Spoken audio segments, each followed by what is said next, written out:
so much for chatting with me. I loved Flow so much, and I really can't wait to hear more about it. So I appreciate your time this morning.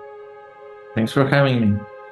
Well, this is your second feature film after Away. Both films are dialogue free, and most directors would see that as a challenging limitation. But you seem to thrive telling stories this way. What appeals to you about telling a story without dialogue? I also would consider it a challenging limitation, but that's something I wanted to embrace, challenge myself, but also having these limitations can be good. It forces me to kind of come up with original ways of telling stories and coming up with ways that are very unique to cinema, which are maybe you couldn't do in any other way. And it and I can be more expressive with all the other tools that tell the story instead of the dialogue. It's not competing with the dialogue. I can use the camera and the music and the animation, editing, lighting, everything. It can be more expressive and has more room to explore things. It's also like I've never felt comfortable with dialogue. To me, I think that would be even more challenging to me to attempt something like that. I've always been kind of visual in terms of like my way of thinking. So this is something that I'm used to, which I kind of developed throughout the years. And it's also great that this type of a film can be understood by everyone. It can be understood by different ages and also in different parts of the world. So distributors are happy; they don't have to spend money on translation. And also, I think I knew that there would be animals in this film. It would be like from an animal point of view, and that they would behave like animals. So at no moment I consider putting any humans there or having the animals speak or walk on two legs or kind of behave like humans. So I think this way it becomes a lot more emotionally engaging. I think for better or worse, we care more about animals than people. So, and we've never seen a story like this from an animal point of view. We've seen something like that from a human perspective, but seeing it from this cat's point of view, everything seems much bigger and more like a bigger challenge. And so I think the stakes are bigger and again, we're like looking at from different like physical points of view in terms of where the camera is placed, but also like appreciating things differently from this point of view as well, I think. Mm. Yeah, and you mentioned the camera movements. This film is incredibly immersive, both in the storytelling and in the visuals. I'd love to hear about you how you approached camera movement. The camera puts us right in the world of the cat, especially I think of the running sequences that are so visceral and move so quickly. How did you approach camera movement to make Flow feel so immersive? Yeah, so I don't do any storyboards. Usually in animation, you would draw everything at first, but I've never been really good at drawing, and I also kind of don't imagine these scenes in my head. I know some filmmakers can already see everything and they know all the answers, but I really don't. I need to kind of go through that process and discover things and find ideas. And so I make the animatic basically directly in 3D. I create the environment. It's still not finished, but it gives me an idea of the geography. And I would like place the camera inside there and like place the characters. They're not animated yet. They're just like just adding some key poses, and they're just basically like sliding from pose to pose. And I find these ideas, and I don't really know where I will end up with. So it's like very intuitive and spontaneous for me. And sometimes I might start a shot and it will be just 5 seconds long. But sometimes I have these ideas and it just like kind of almost like a stream of consciousness kind of keeps growing and ends up being 5 minutes long.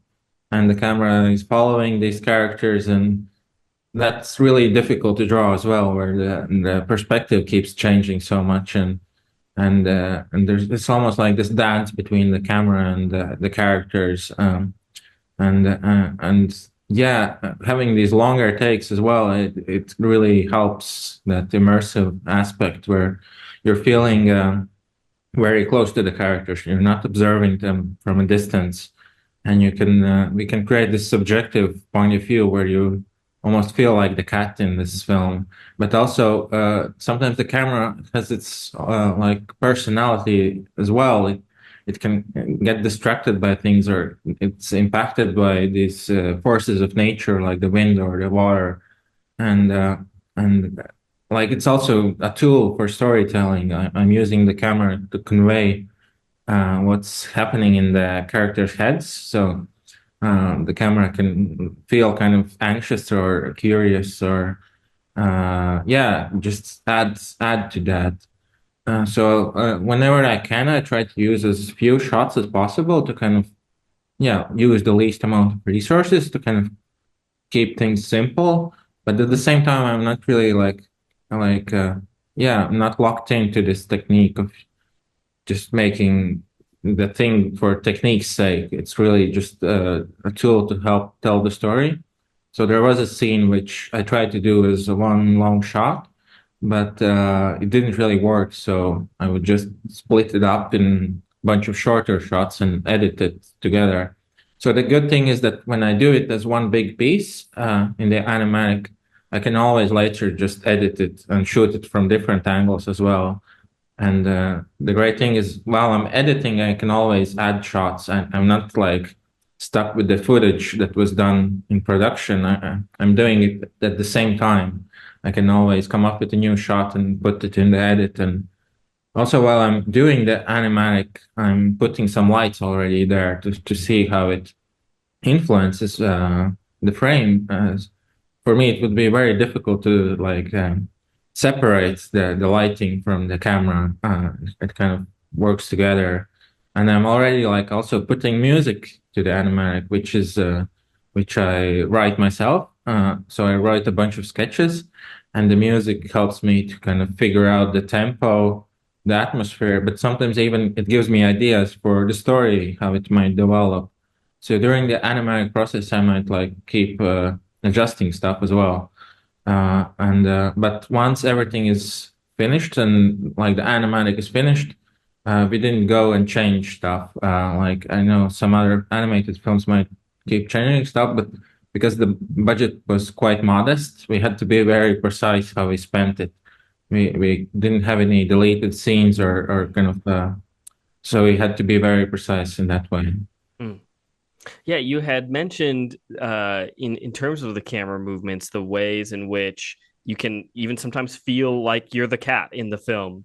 I'm sure you've seen reviews who comment in a positive way about flow almost feeling so immersive that feels like a video game. How do you receive comments like that, comparing the experience to being inside a video game?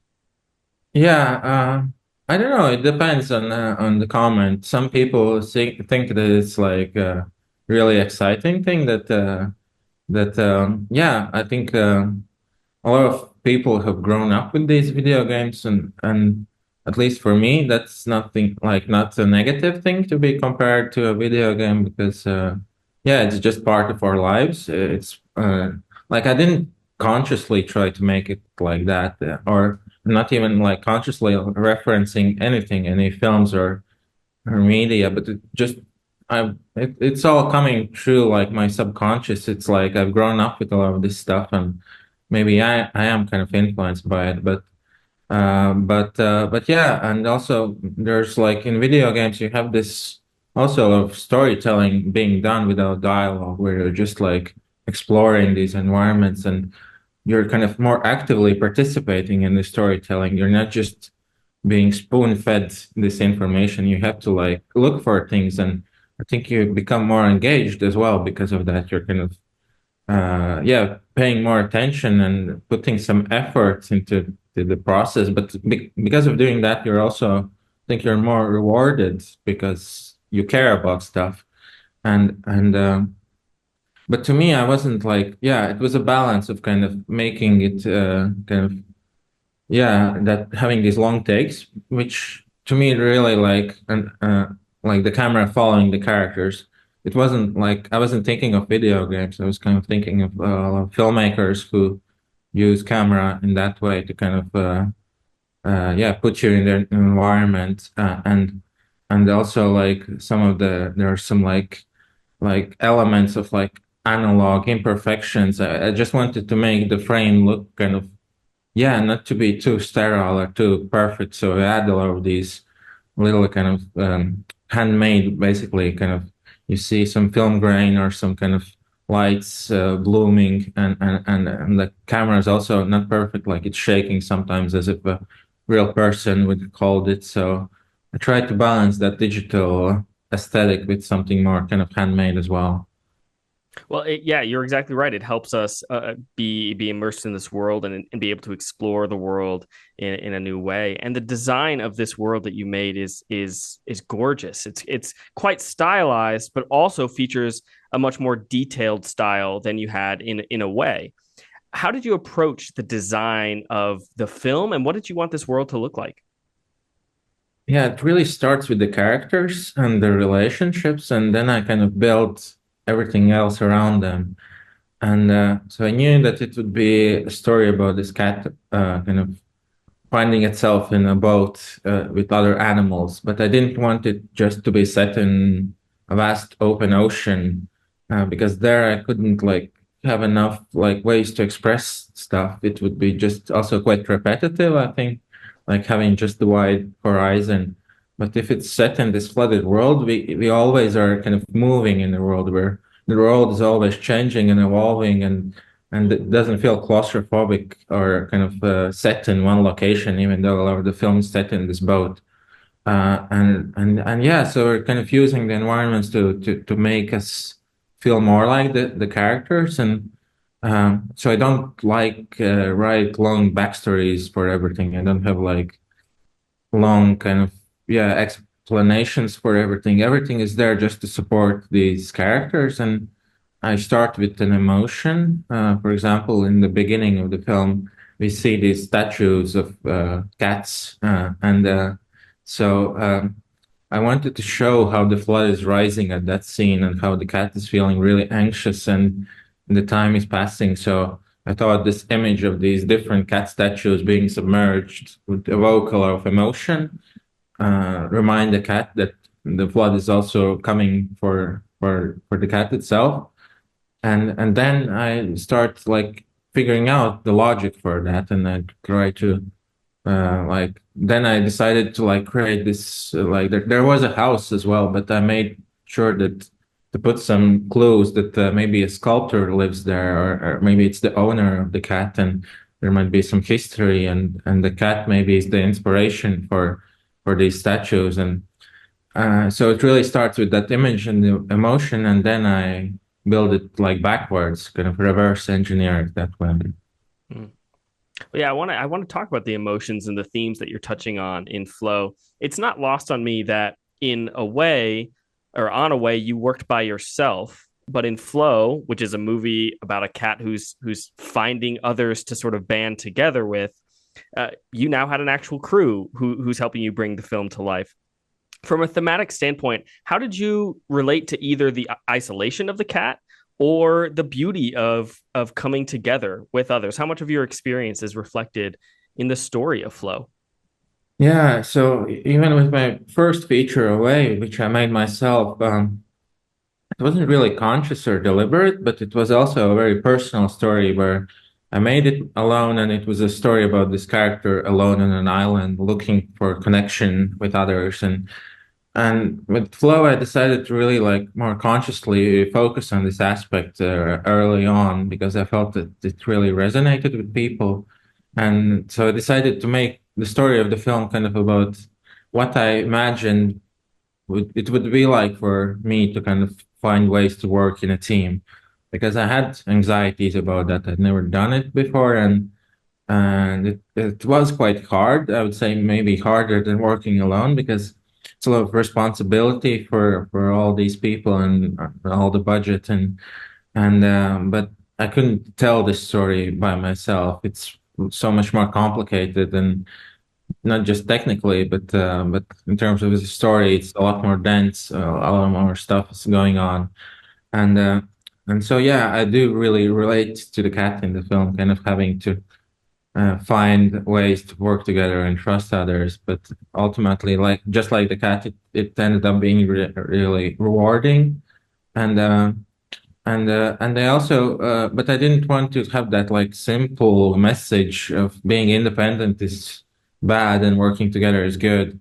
So the cat kind of learns how to kind of, yeah, it does become more kind of brave and kind of tries things and learns how to swim. And but there are still some of these anxieties in its life, and I wanted to show that I think just like in real life, we can learn and we can grow, but there are certain things about ourselves or just in general that maybe we can't really change, but we have to learn how to accept and live with. And these other characters can help the cat kind of accept these things and support the cat. And also, there's this dog character as well, who starts out on like an opposite position as the cat, who's in the beginning, the dog is very trustful and very kind of always looking for someone to tell them what to do. And throughout the journey, the dog kind of learns to be more independent and think for itself. So I'm trying to show that there are both positives and negatives of both of these kind of extremes. Yeah, I'd love to hear about your experiences as well of some of both of those sides. So, was it difficult to let go, especially I imagine how difficult it might have been to let go of some of the animation of letting others, giving others your film and having them go and animate some of these sequences. How difficult was that for you? Um, in terms of animation, that was the easiest thing to let go because I'm not like I don't think I'm that good of an animator. Like maybe I'm good at some other things, but maybe animation is something that like I prefer to find much smarter and better people to like really like bring it to another level. But yeah, I was kind of thinking that some other I've heard stories of some indie filmmakers who make like a very small film and then they make a really big film right after that, and it's like they have to like completely change the way they work, and sometimes they can get somewhat overwhelmed or kind of lose kind of like the control or kind of lose the thread of the filmmaking. So my plan was to do it kind of gradually, my first film was done entirely by me, and this one there is a big team, but I'm still quite like involved in a lot of stuff. So I kind of I co-composed the score and I co-wrote the script and I designed all the shots and the editing. So uh, my goal is with each of the films to kind of try and find ways to delegate a little bit more. I want to make that transition kind of gradual so I don't get too overwhelmed and I can slowly build the team and find the trust with others. And I'm also kind of still learning this stuff. I'm kind of finding ways how to articulate these things. And some things are just easier for me to show how I imagine these things than to try and find ways to articulate them, especially some of the more emotional moments where the music is really like guiding the scene. It's really like hard to describe music, so it's faster at least or easier for me to make it myself and to show it that to team to yeah because it's so subjective and so specific. And I also like really enjoy doing a lot of that stuff. Like I really enjoy making the music and designing the camera. But there are certain things like the animation or the technical aspects, like the water or like creating all these details, which I know there are a lot of people who are much better than me.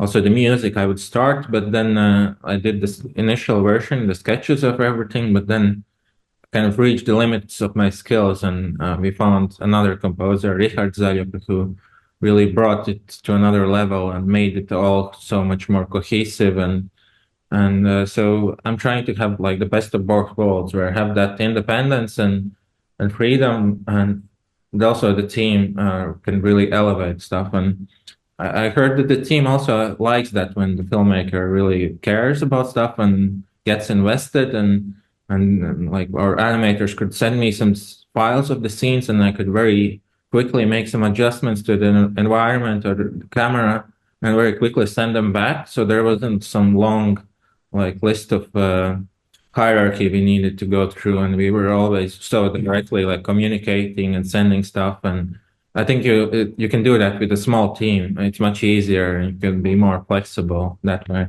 Hmm. Well, yeah, the work obviously paid off. Yes, in your score, which I also loved so much. The music is incredible, but also in the animation of the film itself. And I understand throughout production of Flow, you started your own studio, Dreamwell Studio. What do you see as the future for Dreamwell? Do you see the studio producing films for other filmmakers or anything like that? Yeah, it's yeah, we did start a studio. It's like had I known that I'd have to do that when I conceived the project, I probably wouldn't have even begun because it would feel like such a daunting task. But sometimes it's good to like be a little bit naive and like not think about stuff and just like plunge yourself into that whole scary place. And because I've never worked in a studio, so and now I had to figure out ways how to lead one and kind of how to hire people and make sure that it's all working together. And yeah, that was a lot of like anxiety for me, but it was really like great. We could like make things our own way, and we did like not knowing like how things are properly done. I think might have also been helpful. We could like yeah, skip some steps that are not really relevant to us. We can just like come up with our own workflow. But it's yeah, it's our studio Dreamwell, but it's also a co-production with Sacre Bleu Productions in France and Take Five in Belgium. And so it was really also great to learn from them how they do things and yeah, it was yeah, and we want to keep working on films in Dreamwell as well. So um, I don't think, yeah, our plan is not to do some commercials or some kind of licensed work. So we want to kind of keep making films like Flow kind of on a similar level. So I am developing a new film right now, but yeah, but I'm gonna take like some time. So uh, until like promoting Flow and kind of writing it. So there is no like rush of like keeping making the stuff for just for the sake of it. Hmm. That's good. I was going to ask if you'd started working on your next project. Is there anything you're ready to share about the direction of that project? Yeah, so I can only focus on one project at a time. So I only finished Flow basically the day before our premiere in Cannes, and then when I got back from Cannes, I suddenly started getting all these ideas and started writing the script, and I also write the music at the same time.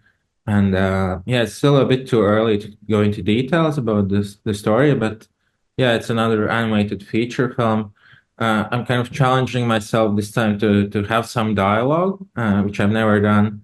It's still a very visual film. It's the dialogue is there only where it's really necessary, but the characters are mostly people, so we need them to speak. And but yeah, I'm pushing some techniques which I explored in Flow, I think much further in ways that I don't think have ever been done in animation. So it's like technically quite ambitious. And so that's why I'm not again revealing stuff because I'm still not sure if I can pull it off. I'm doing some tests right now to see if it works. But yeah, so it's gonna take a few years again until we finish it. It takes a long time. Totally. Well, I can't wait to see it. If it's anything like Away and Flow, I know it's going to be incredible. So can't wait to see that. Before I let you go, last question for you. Flow was selected as Latvia's entry for Best International Feature at the Academy Awards. What does it mean to you to be selected to represent your country with this film? Yeah, it's a huge honor and also I guess responsibility. Yeah, it's funny that we're submitted to the international category, which used to be called the foreign language film, and there is no language in this film. And I guess it's the language of cinema, which is universally understood. So, but yeah, so there's never been any films from Latvia nominated at all. So. I think, yeah, it's like the best chance we've had in a long time. And but you never know. It's like with filmmaking, you can control all kinds of stuff. You can choose every detail and be in charge. But now it's kind of out of my hands, so I'm just like hoping for the best. And but yeah, it's really exciting that just like it has had this reception because we never even tested it, and I had no idea if it works or not. We just watched it with our team. So now only in our premiere it was like the first time I actually experienced it, and it's really like because it is such a personal film to me, kind of about my own experiences. It's great that the film is being recognized, but just for myself personally, that it's being understood is very gratifying or kind of fulfilling to like being understood. It's like a pretty basic like emotion I think a lot of us feel. So that's like really nice to have. Absolutely. Well, yeah, you should absolutely be proud. I can't wait for more people to see the film because it's really incredible. So, again, thank you so much for your time today. I really appreciate it. Thank you. Have a nice day. You as well.